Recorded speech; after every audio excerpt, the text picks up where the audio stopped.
Welcome to Couch Conversations, the space where real talk meets God talk.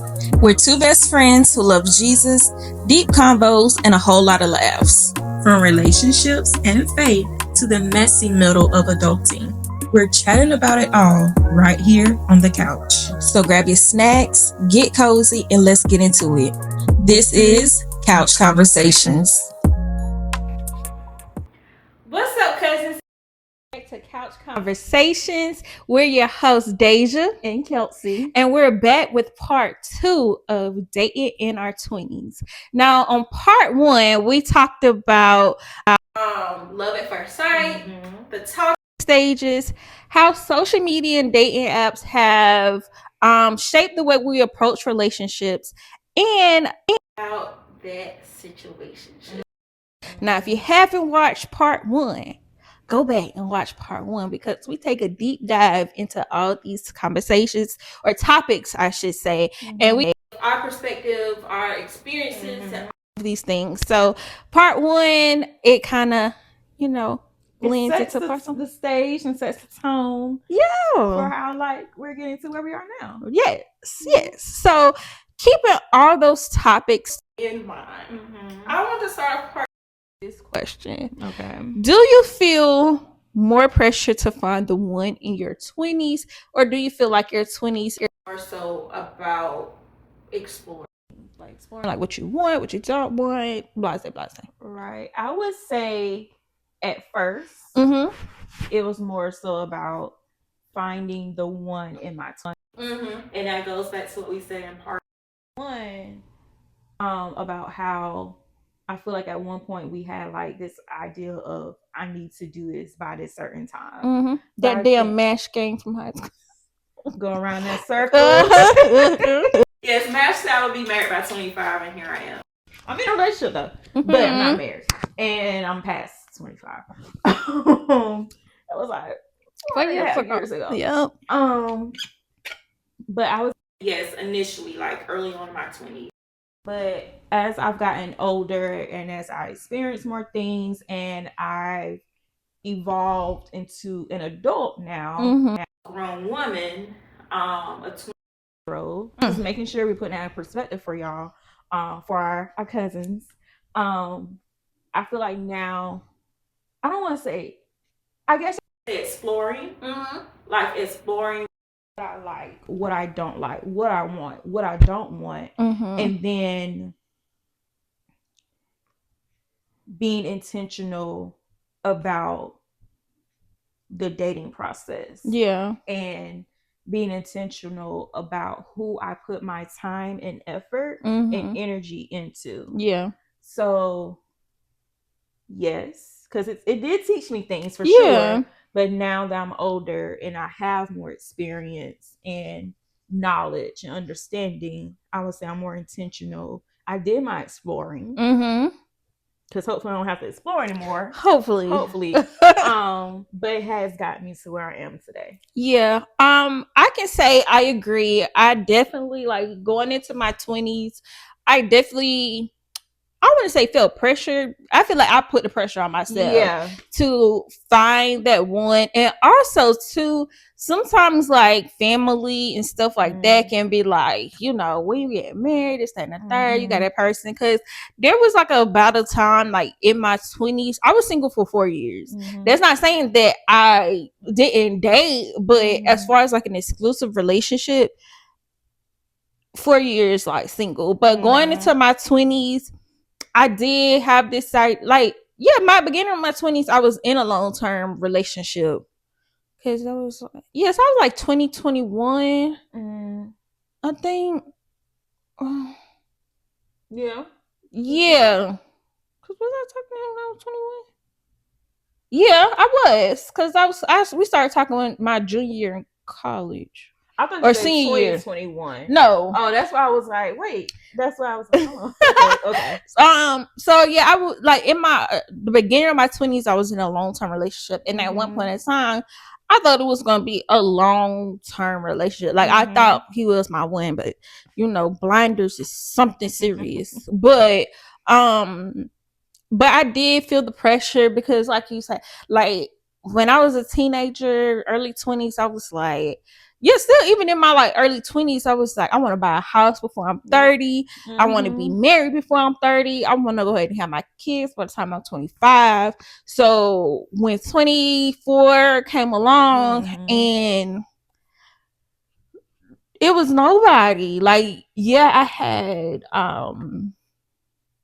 situationships and dating people, but it was nothing serious where it got me to where I wanted, you know, at that point in time. So I feel like I did pressure myself to find that one in my 20s.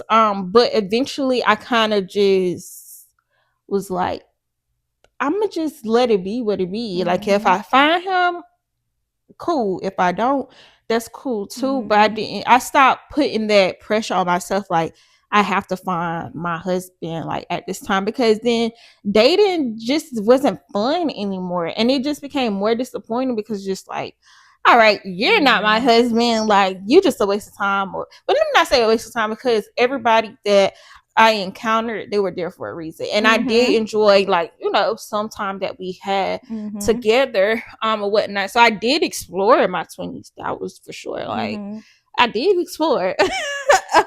I wasn't no loose goose or whatnot. Those who watch BMF will know that. But I wasn't no loose goose or anything. But I did, like, you know, explore, you know, and got out there a little bit.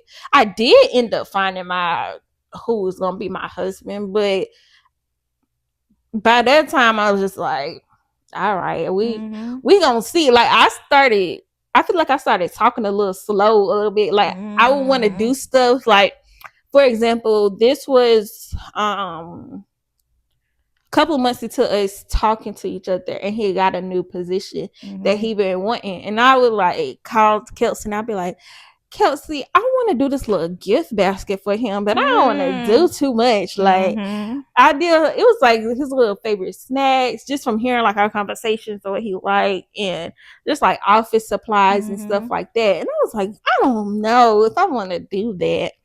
And he ended up liking it. That was like one of the things he said that made him realize, like, I was the one, like something simple as that. Nobody ever did that for him. And then paying attention to the things that he liked. Yeah. Right. I took him on a date. I ain't never took no man on a date. And then like me planning it and taking him out, I never did that. But for him, I was like, I kind of like you. I kind of want to do that a little bit. So it kind of just, when I stopped trying to put pressure on myself to get it, it just came and found me without me worrying about this. Right. And I would also say, like, when we put pressure on ourselves for those things, most of the time it leads us to just settling for the sake to say, like, oh, we did it, we checked off the box. Right. And you do not want to settle, because you're just going to be miserable. You're not going to be happy, because you're just like, oh, he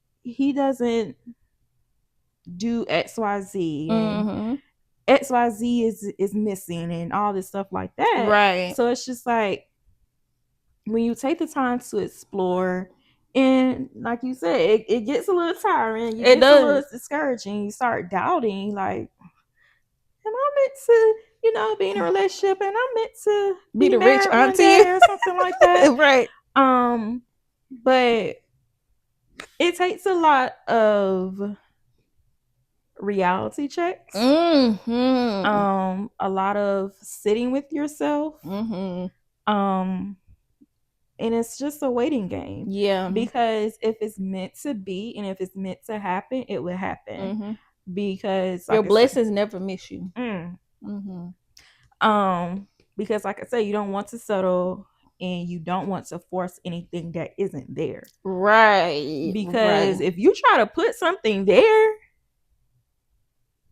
that's just going to lead to more disappointment. That kind of goes back to our episode about the red flags and how we want them to, we try to force them to be like green. And it's like, if it's not there, and if that's not who you're supposed to be with, be okay with letting that go. Like you said, sometimes we try to force things to make it fit into our timetable of what we want our life to be.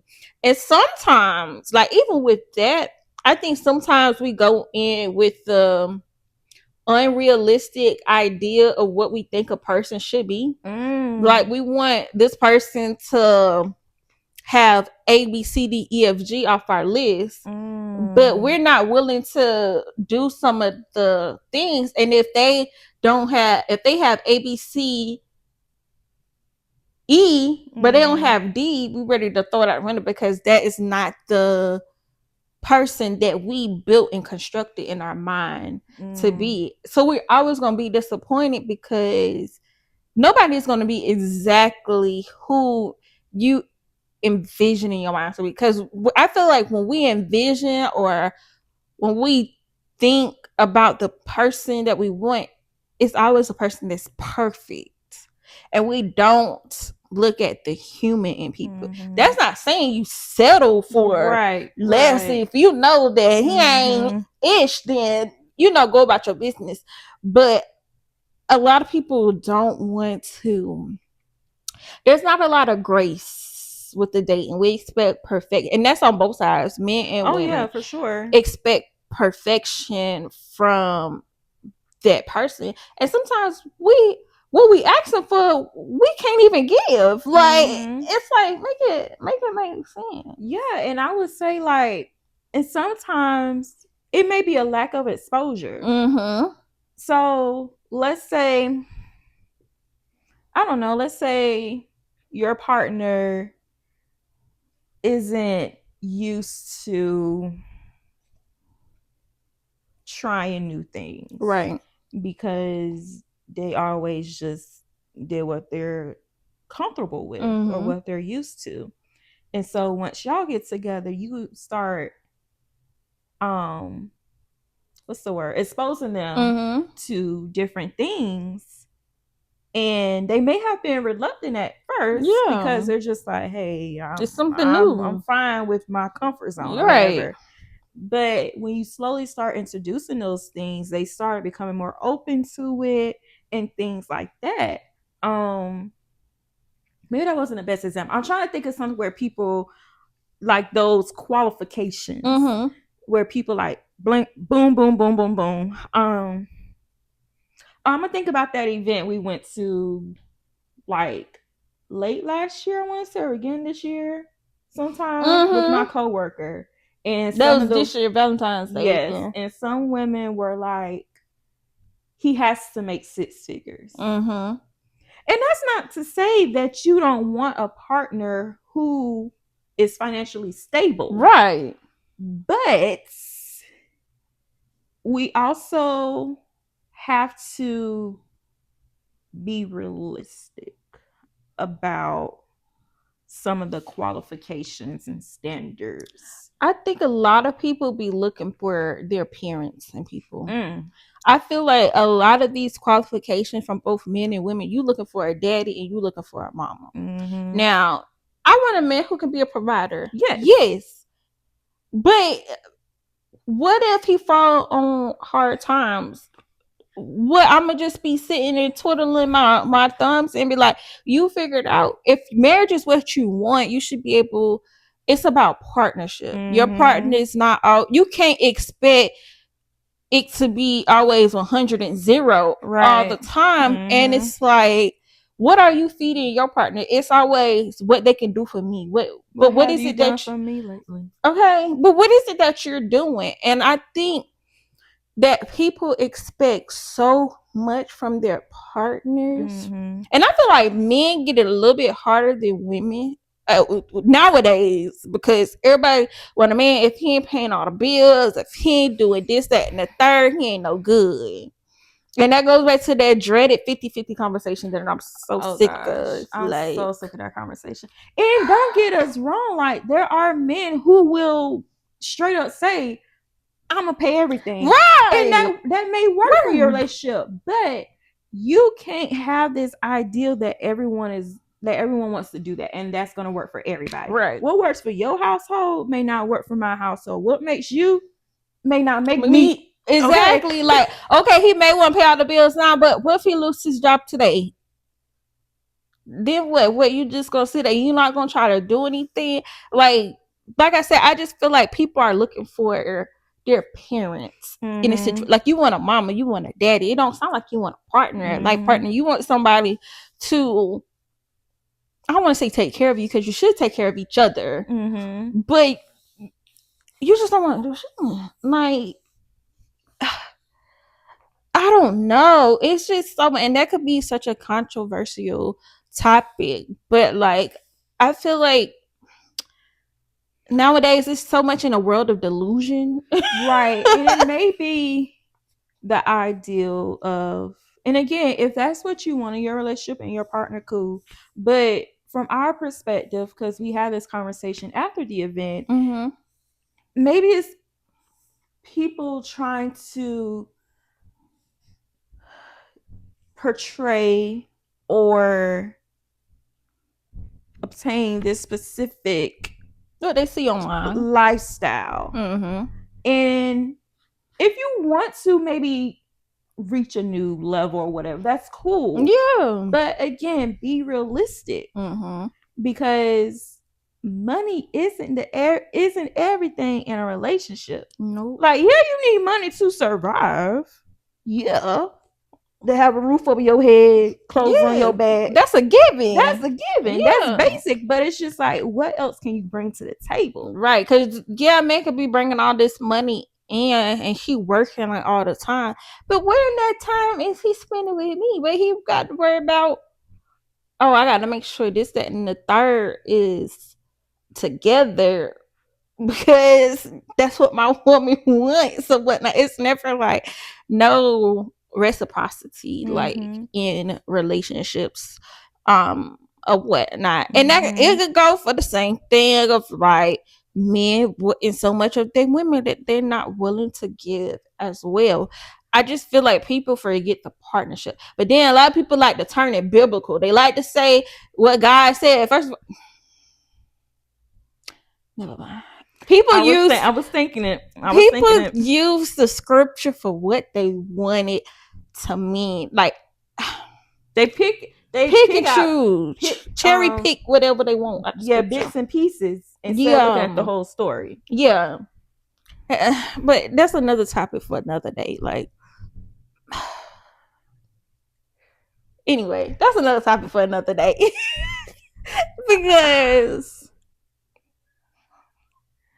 they want you to cook, clean it, wash everything. Oh gosh. But if that floats your boat and rocks it too, baby, you do you. If you like it, I love it. But over here, nah, baby. I'm fitting in with those gender roles. That's what it is. They only want them when it fits what the same thing with the Bible. They only want it when it fits what they want to believe and say. You want to be an independent woman or man, but you want somebody to do everything for you at the same time. I'm because it makes me think about, like, on going back to those shows I was talking about earlier, how some people will ask the question of, can you cook? Nigga, can you cook? Cooking is a basic life skill that everybody should know how to do. Right, because you can't carry that a pot of water. You can't boil no egg. Yeah. You can't cook breakfast is the easiest thing to make. To me, is the easiest thing to make. You can't do that. So you telling me you can't serve? Before I came in the picture, what was you doing to eat? Going out to eat the McDonald's every day? And if that's the case, cool. Because it shouldn't be no expectation that every woman knows how to cook. And if she don't, go get her cooking lessons. Right, if you want that, get in there and cook together. If you know how to cook, show. That can be a way to spend time. Right. I done had that as a little date with me and my boo. We cooked a little something. Can you chop this for me? Go ahead and chop this for me. Or watch me, or sometimes he'll literally just come and stand right there and watch me cook. Right. Like, be engaged now. Listen, my man, there's some things my man could cook really well. I'd be like, go ahead, cook. But don't sit there and expect me like, oh, just because I'm a woman, that means I need to cook. I need to be the only one cooking and cleaning and all this stuff. Keyword, need. Like, not because I want to or because I can, but because I need. Because you said I need to do it. No, like you have two hands. I mean, you may not, but you have. I didn't mean it like that, but I did not mean. But I'm just saying because people can be like, well, I don't have. You have the capabilities to do. I didn't mean it offensive because there are people who may not have. You know, it was just your facial. It was your facial expression. But you have the ability to do the same things I can. So there should be no reason other than me being a woman that I need to be the only one doing this. You can pick up your drawers and put them in a washing machine too. If you see dishes in the sink, you can take your happy. You ate out these dishes too. You could go wash them dishes too. It's all about partnership. Or you use these towels to wash and dry your tail off too. Go throw them in the washing machine. Why you wait for me to do it? It's a partnership thing. We ain't roommate. And I ain't your mama. That too. Like Molly the maid. I've seen them cars ride around. Okay. At first I thought that was just something people said, but when I started seeing the cars, I was like, oh. Yeah, but yeah, I don't believe in gender roles. I believe in if you see something that need to be done, do it. Like, and then maybe if like maybe you may be better at cooking and he may be better at cleaning, or maybe that's his thing. Maybe he love to clean. I don't know nobody love to clean, but we have to clean to make sure our place is good. Yeah, but maybe that's his thing. So maybe that's something. I don't want to say chore. Maybe that's something that you're responsible for. Yeah, that's different. In you're a woman, so you need to make sure you clean. Right. Yeah. Don't come at me with that. So with that, so there's ghosting, there's breadcrumbing. That's a new term to me. I guess this is new generation stuff. We have to look it up or ask the teenagers what some of these right. And all the new like dating lingo and all that terminology trends. Are these excuses for bad behavior? What's your thoughts on that? I don't necessarily think they are excuses. I think they are just, I don't know, I just think they just have a name for it now. Ghosting, we all know what ghosting is. Like, people you just don't hear from them again. Breadcrumbing, like, people just do enough to keep you around. Like, yeah, they see you, like, they may see you kind of dwindling off, but they're gonna give you this little piece to keep you, you're like coming where you want to go. As far as excuses for bad behavior, I do think it has become normalized a little bit where people are, I don't want to say more accepting of it, but it's like there's no real. I feel like sometimes people use it as a flex. Yeah, they'd be like, "Oh, I ghosted this person." Like, they be flex like it's something to be proud of, and it's not. It's immature. It really is, because it's just like, you're old enough to have a conversation and so you're not interested. Your feelings and say that this isn't going to work out. I'm not interested. I think we're better off as friends or whatever, or not talking ever again. Right.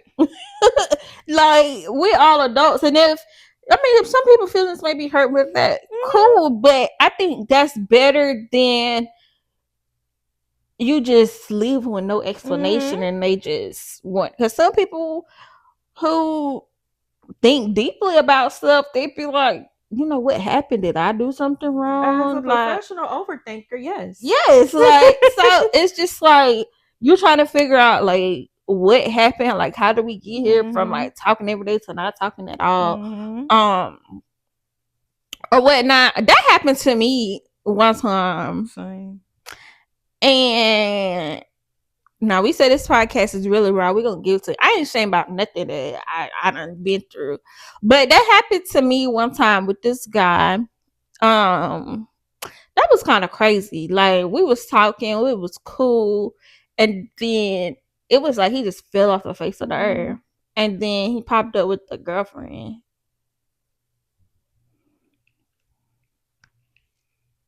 and then they popped back up, and I don't want to go into it. I'm not gonna go into it. It's okay. It's all right, but you know.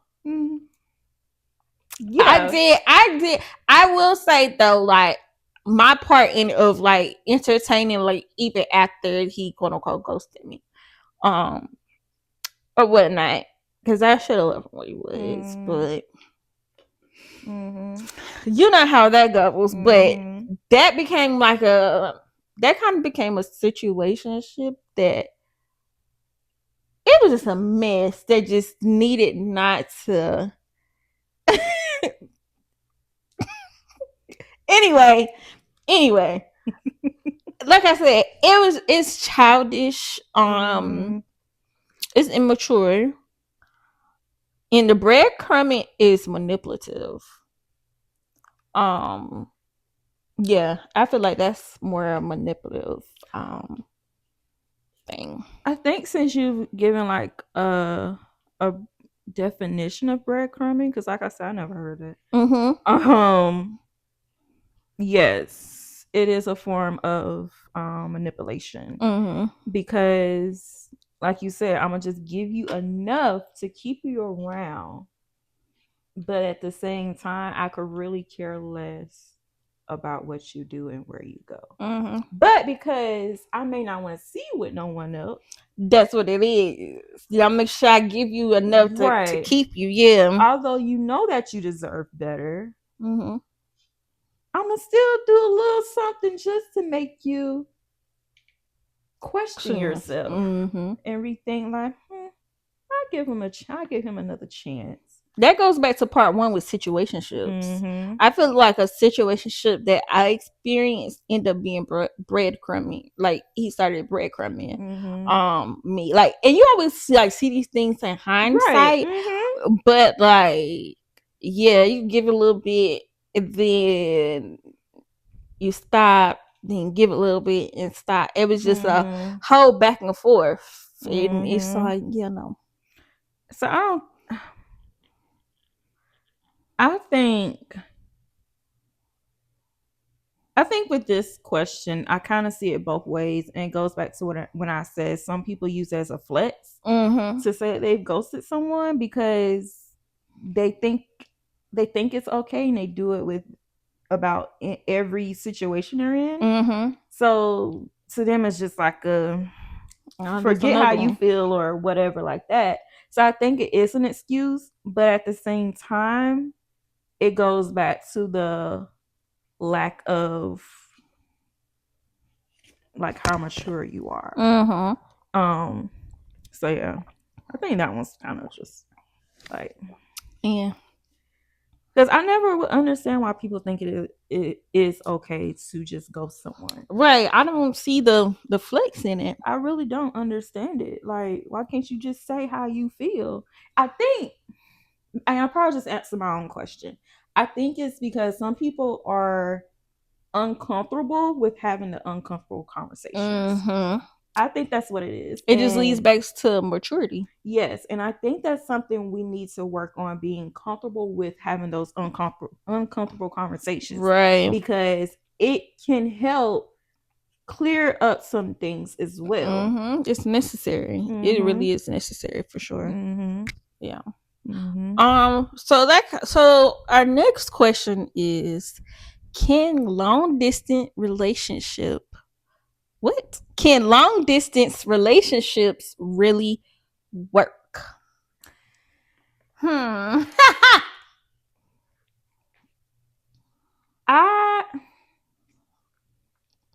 my experience now, I was gonna say, although I haven't experienced a healthy one, a healthy long distance relationship, I think it has the potential to work. But again, it requires the work.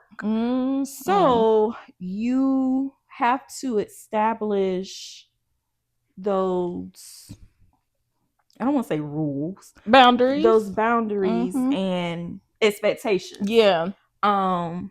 Of how you expect things to go since y'all are long distance. Whether it's how y'all communicate, how often y'all see each other, who goes to who, how y'all do it, Right. or things like that. You may have to get creative. So it does have the potential to work. Yeah. Because that's not to say y'all are going to be long distance forever. Right. And if it's meant to be, then I'm sure y'all will have that conversation of where y'all just decide, like, okay, like, when are we going to move in? Where are we moving to? Things of that nature. But as someone who has experienced a long distance relationship in their 20s, specifically my mid 20s,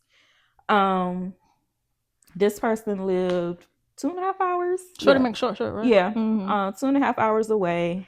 And long story short, I don't think it was a distance thing that affected their relationship. I think it was because it was a him thing. It was a him thing. It was because he hadn't taken the time to work on himself and heal from his past relationship. To where, and he does not to control his temptations as well. So I think it led to him doing the things that he did. Right. The first time being at a club or whatever with his friends and dance with a girl, then you lost your friends, you didn't have your phone, so the girl offered to give you a ride back to her place, but you was like, no, we can ride around and look for my friend's place because you're drunk. You're drunk. But this was Halloween, wasn't it? Yep. So y'all ride around, y'all eventually find your friend, and this is based on what he told me. I don't know if it's completely true, right? But y'all ride around and you eventually find your friend's place, and so you're sitting in the parking lot and waiting till your friends come back. So y'all decide to start making out. Well, you got a whole girlfriend. And then text me the following day, and I can tell something is off. Because that's just whenever my gut is telling me something, 9 times out of 10, I'm correct. And so I'm having to dig the information out of you. And I was really mad on that phone. I ain't never cursed nobody out like that. I think I remember you telling me. Yeah. And I used to say I would never take anyone back who cheats on me. But I don't know what made me do it. You don't know until you be in that situation. Right. And I forgave him. Of course I didn't forget, because I feel like once you cheat, it's always going to be in the back of my mind, and I'm always questioning your every move. Right. So fast forward to New Year's Eve. So literally only 2 months in between. Crazy. He goes out of town. His friends, they usually do like a group trip out of town, and he says that his ex, mind you, the one he had cheated on in his last relationship, the same ex, he says she texted him and was saying something. They started texting, and so now you confused. You don't know who you want. You ain't confused. You know, right? And mind you, I had asked this question to him before. I was like, if your ex was to pop back up and say she wants to work on things and rekindle the flame, would you go back? And the answer was, I don't know. I should have known right then, right, that you gonna go back. Right. I should have known. But me being the person I am, or was, just like, okay, know it. But yeah, so it has the potential. It just depends on the person, or depends on the relationship. So I can't say no that it won't work. in my case it didn't work, but it's because of the Yeah. person. So I think it just depends on the situation. Yeah, I agree. And like I said, in my experience, no, it does not work. But that's my experience. Mm-hmm. And that was with the people, because I've had, I say, 2 long-distance relationships. Because the first one, I I forgot mean, the about second, crazy too. dang, so that was 3. I had 3 long-distance relationships. I had 2, crazy, and then short. Yeah. So the first one, it was someone that I knew for a long time. I was away at school. You know who I'm talking about? We'll call him New York. I was away at school, and he was in New York, but we kind of grew up together. In a sense, and he was older than me, but we were on and off for some years, like up until like literally the year earlier, the same year that I met my fiance. Earlier that year is when we had our final, like, I'm done. This is it, mind you. This is the span of, I want to say, 7 years. I think, was it 7 years? Let me see. Yeah, about 7 years. That is crazy. We were on and off for 7 years, or whatnot, and it's always been long distance. But like we've had like time where we see each other, but it was like really long distance, or whatnot. Like the last time he was in Minnesota, and I let them like convince me to go to Minnesota because I was like, I really don't want to go. But he flew me out to Minnesota. That's where he was working. I feel like I told you no. No, you didn't. I feel like I told you no. You was like, I'ma see. You and Sheree said go. I might have been like 50-50. I think that's you what probably it was was 50-50.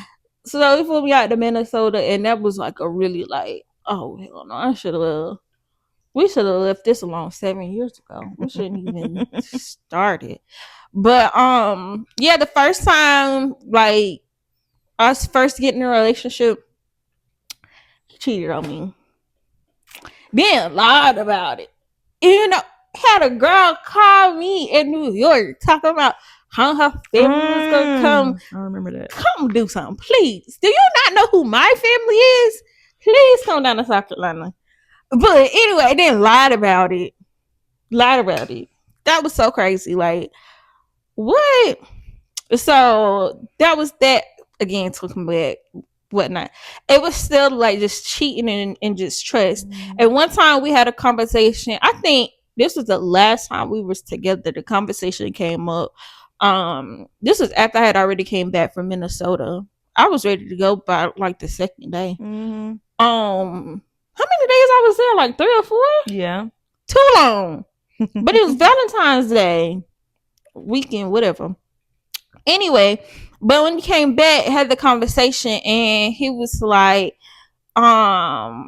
basically it's okay for a man to cheat because he's not cheating with his heart. He probably just saw like a fine woman out some way, and his little man got hard, and he acting off of like that, whereas a woman, she cheat with her heart and her mind. And I was like, you actually lost your mind. Not only are you saying this, but you're saying this to me. Was he also the one that said, no, I don't think it was him. I think it was somebody else that said that about the period? Yeah. No, that was somebody else. Another Okay. dude said that he feel like it is okay for a man to go out and have sex with another woman when his girlfriend or whoever, wife, girlfriend, whatever, is on her period. And I said, all the disrespect is real. It's like, not only do you believe these things, but it's the fact that you're saying them to me. So you have no respect for me for you to say that to me. Like, we weren't in a relationship, but he wanted one. That definitely is not how you gonna get it or whatnot. And you know, me and him, even though I really like wasn't interested in him for real, like we was like cool. Like when I liked him, he was on some fugazi stuff. But then that was the one we went on a date, and he didn't know how to order his food, and I was so embarrassed. Like he had me order his food for him because he didn't know what to order or how to order food. Was this? I don't know why I want to say like Olive Garden or something. Yes, it was. Yo, oh my gosh, that was the worst date ever. He said he wanted to take me on the date. I said, okay, cool. Went to Olive Garden. I like Olive Garden. We got an Olive Garden. First of all, it was some drink. Dang, what was the drink? I can't remember. Was it a sangria? I think it was a sangria. And he didn't know, either he didn't know how to say it or he didn't know what it was. It was something. I don't know. But I was like, he didn't know what like the different headings. He didn't know. I don't know why part of me wants to say he said he was looking for the alcohol, the drinks, or something. Yes, cocktails. Yes, that's exactly what it was. He was looking for the drinks, and it said cocktails, and he didn't know that a cocktail was an alcoholic beverage. And I was like, I know South Carolina education system is like at the bottom of the totem pole, but godly. So that was strike number one. No, y'all, she was texting me. I'm texting Kelsey the whole date, like, bruh, this why I don't give people no chance for real. So it was something about ordering his food. Like I said, I'm not judgy, but I feel like some things as an adult, like we in our 20s. Yeah, we was in our 20s. You got to know something. At least act like you know. Right. At least like maybe let you go first. That way he can observe and then but continue. He's looking at the menu. And I can't remember what it was. Maybe he couldn't say something or he didn't know what it was. I feel like it was something with spaghetti or something like that. I don't know. But he was like, can you order it for me? Because I don't know what to get. I don't know what to do. And I was just like, am I on a date with a kid? Like, what is this? And the way he was eating, it was just, it was a lot. It was too much. I was like, I hope I don't see nobody in here I know, because I'm already shamed. Like, I feel like I'm on a date with a toddler. Like, what is this? I'm texting Kelsey the whole time. Mm-hmm. Like, I'm not even like intrigued in that date. Like, I'm like, what is this? Mm-hmm. But anyway, long distance relationship, in my experiences, always has come with some fugazi stuff. Like, either you're cheating, and then like me, like once you cheat, it's hard for me to like forget that. Like then like gradually I'm gonna start not caring about you or for you, and back then I'll do what I want to do. Oh, you doing what you want to do? Right, I wouldn't leave it. Yeah. I'm gonna do what I want to, and I want to see if you hurt like me, and if not, I'm gonna keep doing it so you hurt even more. I was petty back then. I've grown a lot. Like I used to be like, oh, you think I'm playing? Like my first ex, the one that we was on and off for 7 years. I mean, we got in an argument. I'm in college, and he was upset because we went out to a party, and he didn't want me going out. I'm like, you already had your turn. I'm outside. I'm in college. I am. It wasn't a free. It wasn't a lot to mingle with on our campus, but when we got to them off-campus parties, it was up. It's free game. It was free game. Thrown in a circle all night. So it was my time to shine. You already had your time, sir. You had your fun. All that. It's my time. And like I said, he was older, like not like crazy older, but he was older. So it's like, you should know that you know what it is when it comes to college. You should know I'm gonna do what I do, and I did, and he got mad at me. But you out here cheating, right? So what you mad? Like, how you mad at me? You out here doing the same? You out I wasn't even doing that with nobody. I Double should have been. standards. Double standards. Mm-hmm. But yeah, all that to say, in my experience, no, it doesn't work. Mm-hmm. But it takes the right people. You have to have clear communications, clear Mm-hmm. boundaries, trust, Mm-hmm. trust. Mm-hmm. In that, and you just have to. It comes with maturity as well. Like it takes a lot to be in a long distance relationship because, like you said, you're not seeing each other all the time. It's not as easy to pick up and say, hey, and that depends on how far you are, but still, even driving like 2.5 hours, there's still a lot. Yeah.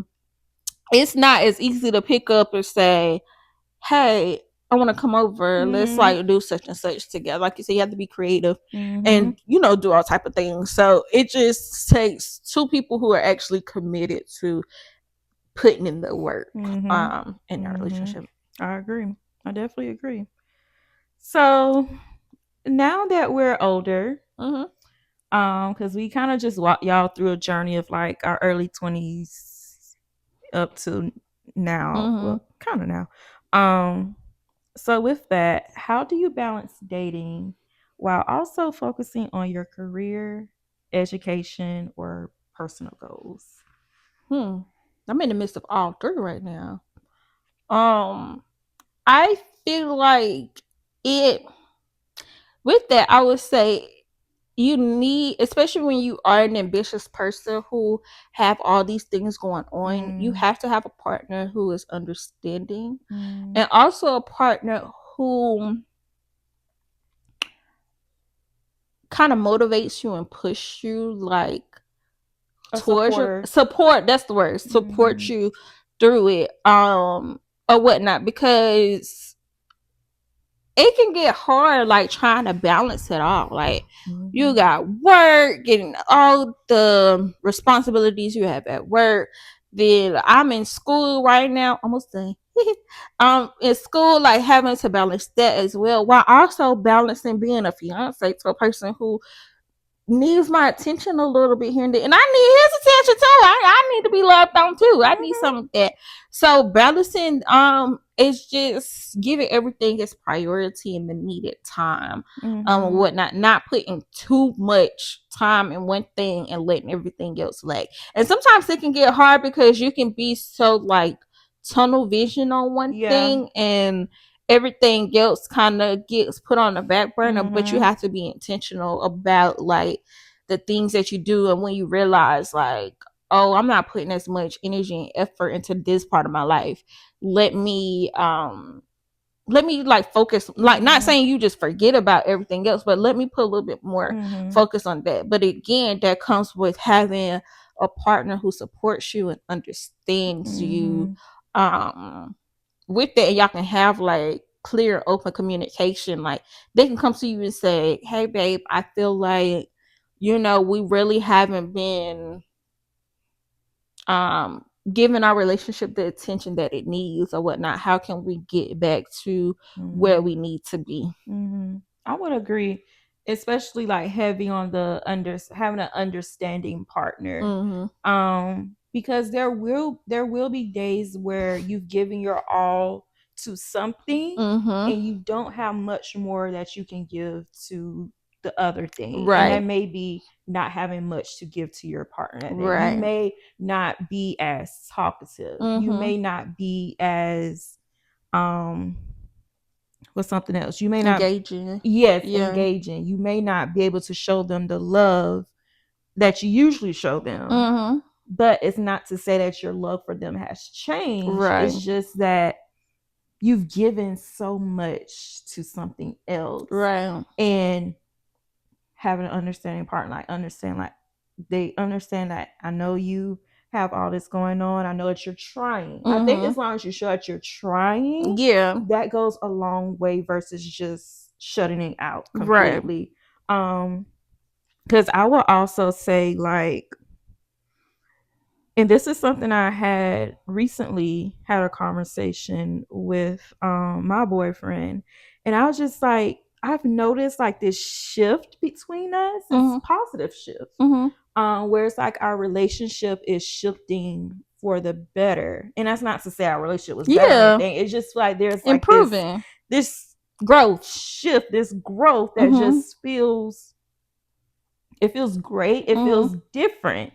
And he made the comment about like how I guess we're both walking into these things and accomplishing these goals that we've been wanting. And so like now that our personal life, like as individuals, are aligning, we're getting where we want to be, it's trickling down to how we show up for each other. Yeah. So it's having that domino effect and doing it in a positive way. Yeah. So I think to like how you balance it while dating or in a relationship is by communicating. It's by trying. Is by understanding. I would say in balancing, trying to balance those things, because it's not something that's going to come easy. Yeah. I can't sit here and say like, oh, I'm gonna for sure give 50% to work and 50% to my relationship. Yeah. Because that's not realistic. Life is not predictable. Like where you can. Yeah. My life these past 2 weeks has been hellish. But here we are. But having the, like you said, support a person who understands, like, for instance, I had to go stay at home for like a week because of a family emergency that happened. Like some people be like, bro, what you mean?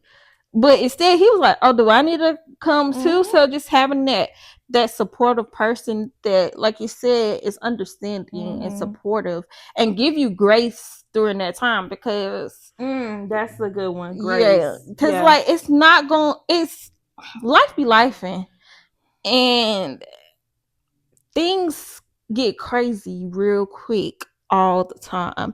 So you have to be willing to, for one, check yourself when you like kind of be like, all right, I'm not getting enough attention from you or whatnot. You have to go back and say why, like what's going on in their lives. And I think sometimes in relationships we forget about the individual and we only think about the pair. Like outside of you, they have other responsibilities and other things that make them as a person. And you just have to be understanding of that, because the same goes for you. Outside of them, you have other responsibilities and other things as well.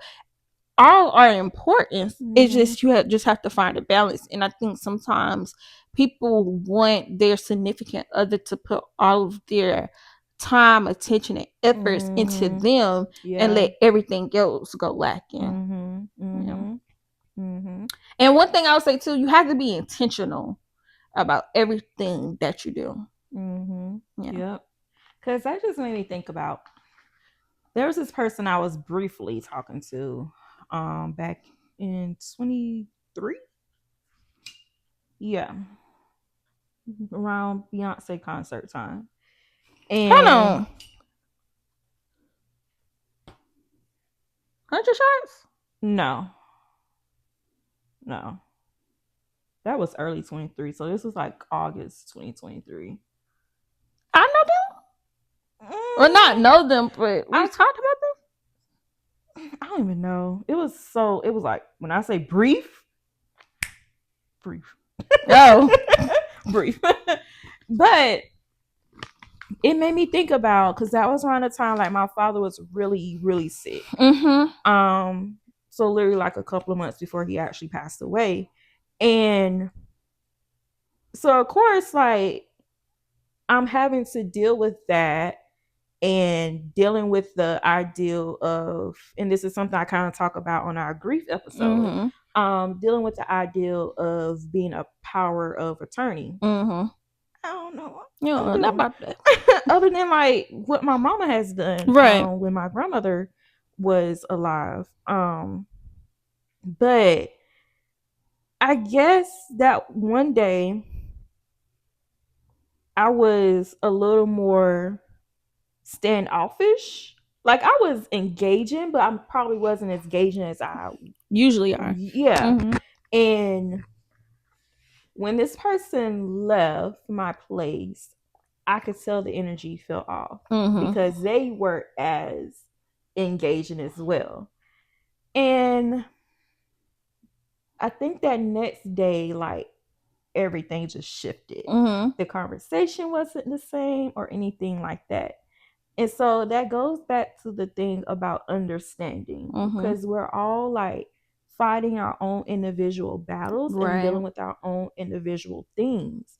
So having that understanding of like things will happen. I may not be my 100% self all the time, especially in something like that. Yeah. Like I'm literally over here losing a parent, right? Yeah, and that's not to dismiss your feelings, but I need you to understand, like my mind is not on that. It's completely over there right now. And that's not to say I don't want to give you the attention or whatever that you need or want, but I can't give it to you 100%. Right. Your capacity. But I'm trying, but you don't, it's not enough for you. You don't understand it. So that made me think of that when you was talking about like the understanding and like the support and everything like that. Yeah. Yeah, for sure. So as we start to wrap up this lovely conversation of dating, do you think your standards have changed since you started dating in your 20s? Yes. You know what I used to date? I don't know what was wrong with me. I used to like them rough neck, trouble boys. I do. Did. I feel like my standards have changed a lot as I've grown and learned myself as a woman. I feel like when you're in your early 20s, you don't really know yourself for real. Like you haven't really experienced, like you feel like you experienced things, but you haven't really experienced things like for real. Yeah. So I feel like, excuse me, because of all the experiences that I've had, it has kind of changed my standards and kind of shifted my mindset about like things that I want, things that I look for in a partner. They were hard lessons, right? Oh, for sure. But I can appreciate them because they taught me what I needed to know about myself. Not only of what I need from somebody else, but what I need of myself. Or whatnot. So I do think, like I said, my standards have changed, and that is shown in my relationship now. Like the person I'm with now is totally different from from what I've dated. Now, don't get me wrong, he ain't no soft marshmallow type. Cause guess what? When it's time to get to it, he gonna get to it. He gonna get to it. So he don't play about big days. Okay, so don't come play with me and don't play with him. But he ain't no softy or nothing like that. Like, but I'll say this: I used to date dudes who would just go off the handle real quick. Like it was nothing. Like, and not just go off the handle. Like you going to the extreme. You lived life like you had nothing to lose. When I did. I did. Like when never mind, I'm not even gonna talk about it. I'm still mad by that sweatshirt, you know. And yeah, we talked about that, I think, on the red flag episode. Yeah. I had an ex who. So if y'all haven't watched that episode, go back and watch it. Actually, go back and watch all of it. All of it. You know.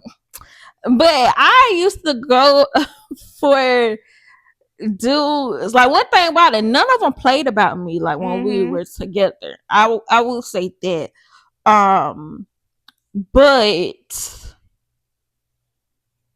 it just wasn't where it was. And I guess part of that too was where I grew up around and like what you experienced, like, oh, I like that a little bit. But then when you open up a little bit, especially I would say the dating sites and seeing like, guys and how they carry themselves, it's like, okay, there's more out here than these type of boys. Or what not, but like my man now educated, works a good job, don't get in trouble, nothing like that. He's sweet on me. I'm sweet on him. We ain't perfect by far. Don't get it twisted. We not. But we perfect for each other. Right. We are. Right. And he's brought out a side of me that was not there before. I'm used to being that. Like a lot of people look at me and like, oh, she's so sweet, and I am. I do think I'm a sweet person and a loving person, but I can. If you take it there, I'm gonna take it all the way there. Okay, like I can really get there. And my mouth used to be lethal. Like with them old dudes, my mouth used to be lethal. I didn't care what I said, how I said it, none of that. Like it was so toxic. But with this relationship, it made me want to work on myself and how I approach situations. Still not perfect, but way better than what I was. Right. I even got into therapy because I realized, like, this is something that I prayed for when I became specific in my prayers. Yes. Or whatnot. Yes. And I don't want to mess up what I prayed for. So I have to equip myself and prepare myself for what I pray for so that I don't lose it. Or whatnot. And that's not saying he's perfect or the other way around, but it's just saying, me wanting to put in that work for what I asked for, or whatnot. So not only change my standards for my significant other or who I want in my significant other, but also change my standards within myself. Right. Yeah, I would agree. I would say, like you said, being specific in my prayer. Like I wasn't just saying, no more is just saying I want a man. I want a man who or is blah blah blah blah blah. Because you can ask him to give you a man, he'll give you anybody. And he'll be like, "Oh God, this is not what I asked for. Who is this? Who sent you? Who this for? Because ain't for me." But that's definitely what I started doing, and also like working on myself and addressing areas that need improvement. And like you said, it's not to say I'm perfect or anything, because you still have to actively work on yourself. And addressing my triggers and addressing my trauma. Yeah. And figuring out how to maneuver with those things. And then as far as like a partner, I feel like I always had this ideal of the type of guy I wanted. But I think there was probably times, well, not times out of 10, there were times where I was just like sacrificing some of my wants and needs just for the sake to say like I have someone. Right. When I know I should have, like after that first sign, or would have just been like, hey, this is not it. Yeah. So I think standing firm in my standards and not allowing myself to just settle for the sake to say I have someone. And accepting the red flags for what they are. Yeah. And not constantly giving chances, because I would definitely say that was my problem, where I constantly gave people chances. Yeah. Like chance after chance after chance after chance, even past strike 3. Right. I agree. I was trying to see the good in people. Like, oh, or you let love like make you stay. Yeah. Or I try to make an excuse and be like, oh well, this is how they were raised. Like, yeah, that more than likely can contribute to how they may Right. act. But if they're not taking the time and putting in the action to make changes to it, especially Mm-hmm. when they have said that they don't want to be that way. Right. Um, so taking things for what there are, um, yeah, I think that's what I would say. Okay, so that kind of leads us into our last question. Hmm. What have you learned about yourself through dating in your 20s? I'm an overthinker. Um, and that goes honestly, that's for a lot of things in my life. And I'm actively like trying to work on that. Mm-hmm. But knowing like I need reassurance. Yeah.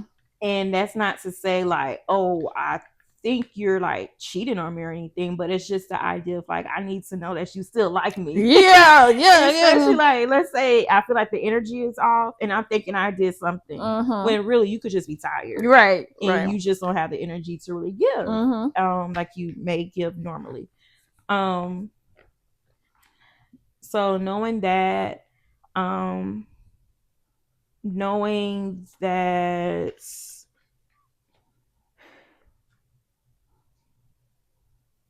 I love deeply. Mm-hmm. And I would say I used to love, I don't want to say love, like easily. Mm-hmm. Um, because of course I didn't love everybody I talked to. But I used to like easily. But I think once I started, getting older, experiencing more, I started realizing like, girl, that is not healthy. Right. Because you can get your heart broken and all this stuff, which did of course happen. So that's not to say you can't like someone, Yeah. but don't be so quick. Quick with it. Yeah. Yeah.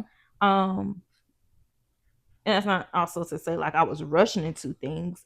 Well,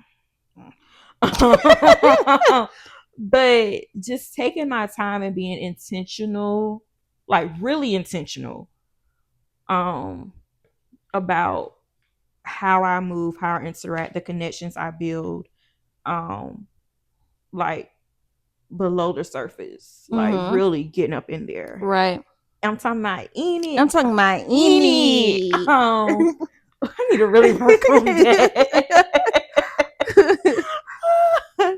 I found that's considered something. Really? Yeah.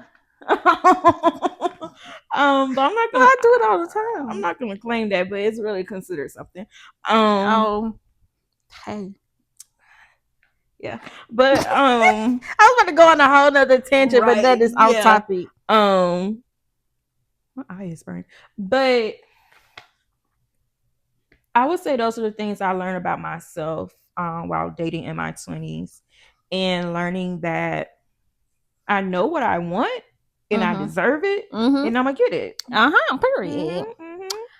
For me, what I have learned about myself, I've learned that I have to put in just as much work as I expect from the other person. Mm-hmm. I've learned to run my own race and go at my own pace. Stuff, don't rush shit and just let things be.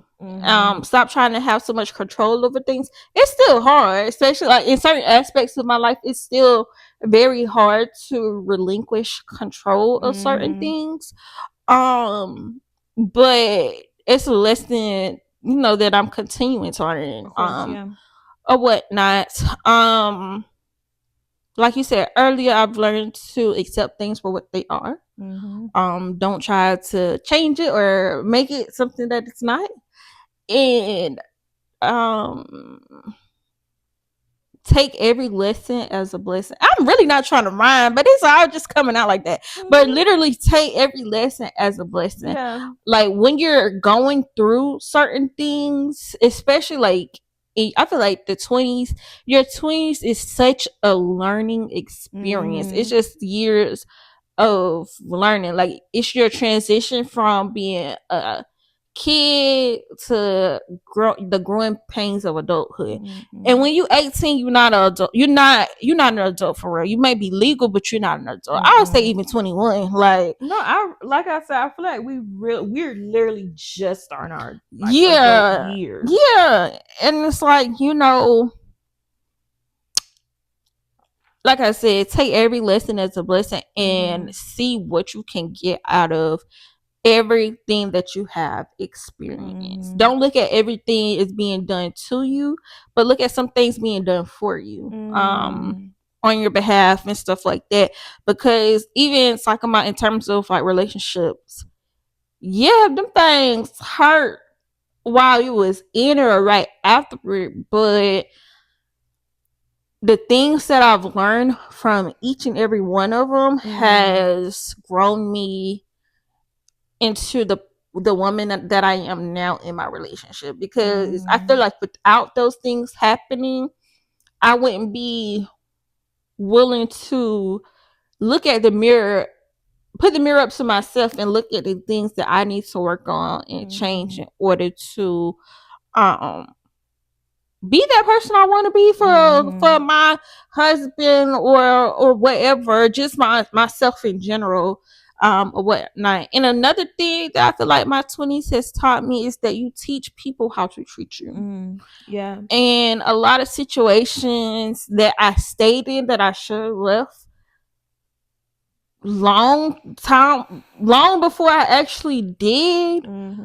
It's like I was just teaching people how to constantly disrespect me, but I'm expecting something different. But I'm basically telling them that's okay to do that to me and treat me that way. So I think those are the lessons that I have gained from my 20s. This is our last few months in the 20s.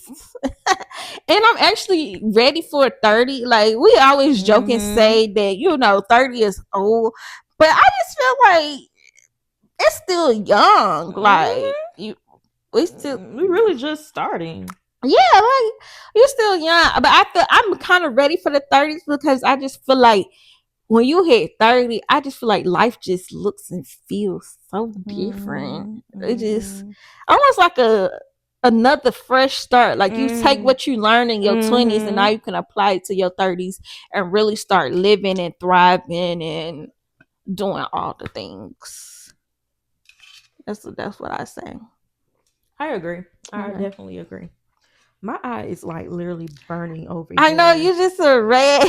This is red as you better be. It's like burning. But yes, I definitely agree. But those are all the questions. Those are all the questions. This was definitely a really good conversation. It really was. It was a really good conversation of reflection too. Yes. And just, I don't know, just having those deep conversations.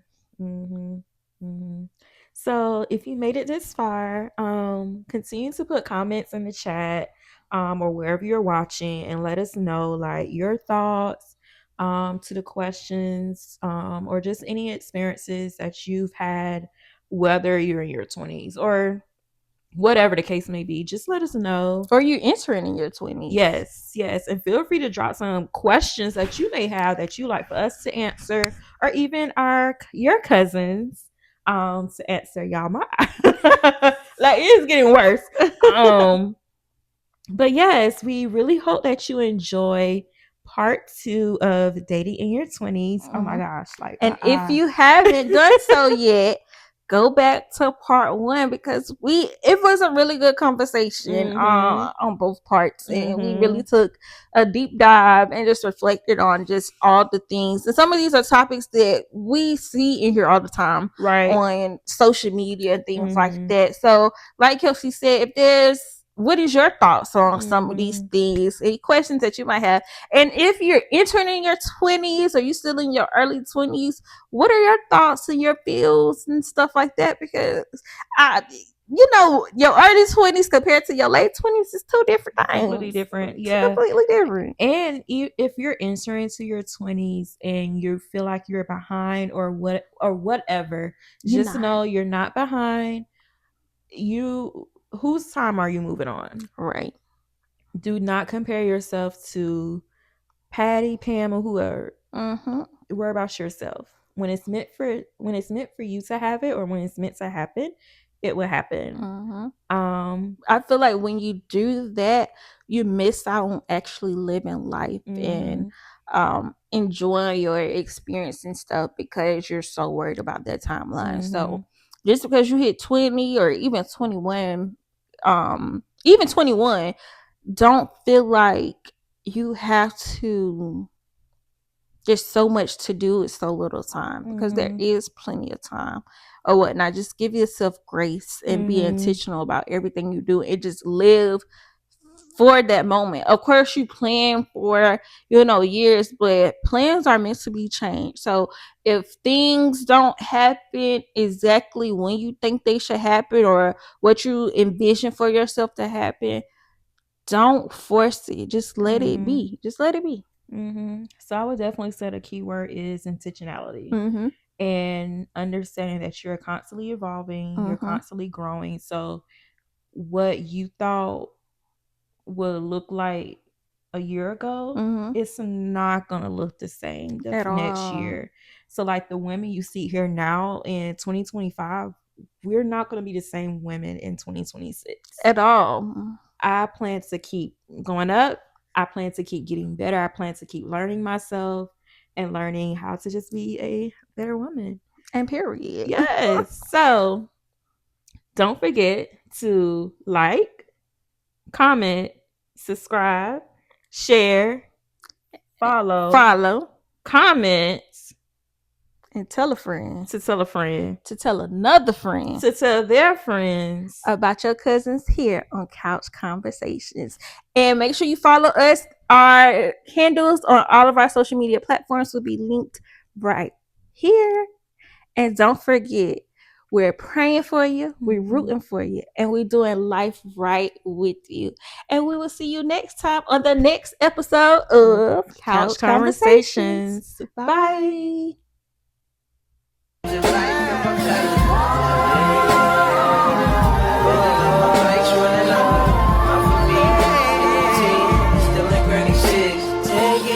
me some sweet.